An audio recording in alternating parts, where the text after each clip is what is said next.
اذا زينب لفاها الضيم يهتزن شواربنا. عمت عيني عليك شمعون. خلنا نروح لاخوي ابو حيدر، خلنا نقول له على احداث سوريا. اخوي ابو كرم الله يساعدك، جيتك على الاحداث هاي مال سوريا. اخوي ابو حيدر، هو انا جايك على هذا الشيء لا خيرا بينا ولا بخدمتنا ولا مواكبنا، هسه نروح لسورياكم.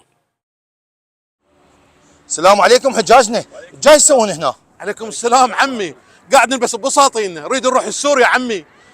زينب ما تنسبي مرتين عمي. فدول هالشيبات، فدول هاي الغيره، بس ما عندنا التحاق السوري. شلون عمي؟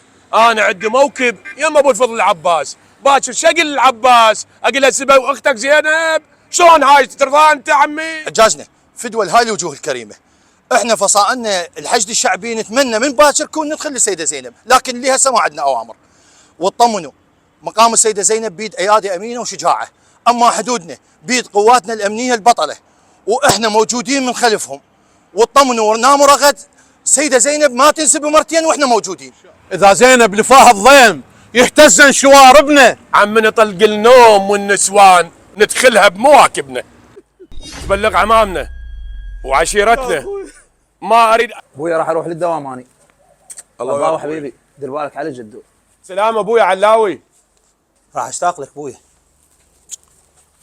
ابويا علاوي خموس قلبي بهاي رجعتك، ايش بيك؟ اي ابويا ما اخفى عليك، خابروني ولد صار تعرض قوي عليهم، وان شاء الله احنا لو نصل له شهاده. علاوي ابويا ان شاء الله منتصرين، بس اذا سامح الله يجيبون لك شهيد، اريد نكون بصدرك مو بقفاك. انا خايف باكر لا ننكر وينسون دمنا. ماهر وداحتك، الناس الشرفاء ما ينسونا. علاوي علي ليش صعدت علي؟ ماهر خوي سلم لنا على ابوي، قل له علاوي تلقانا بصدر. الو تفضل. شلون؟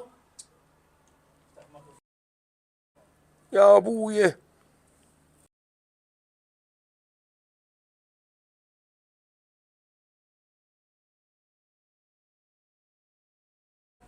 عافية عليك يا ابويا، وفيت وكفيت، وهذا البلد يراد له تضحية، وهذا عقاله الك.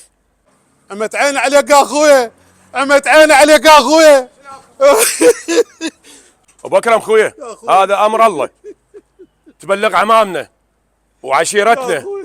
ما اريد اي طلقه وما اريد اي تشييع له، تشييع لا اله الا الله محمد رسول الله. عجينه الله يعينك على هذا المصاب. الله والديك. وقى براسك. عندي رساله من ابنك علي، وقع على يدي قال سلم لي على ابوي وقل له شيلات تلقيتهن بصدري. ها عافيه ابني ما ددنق راسي.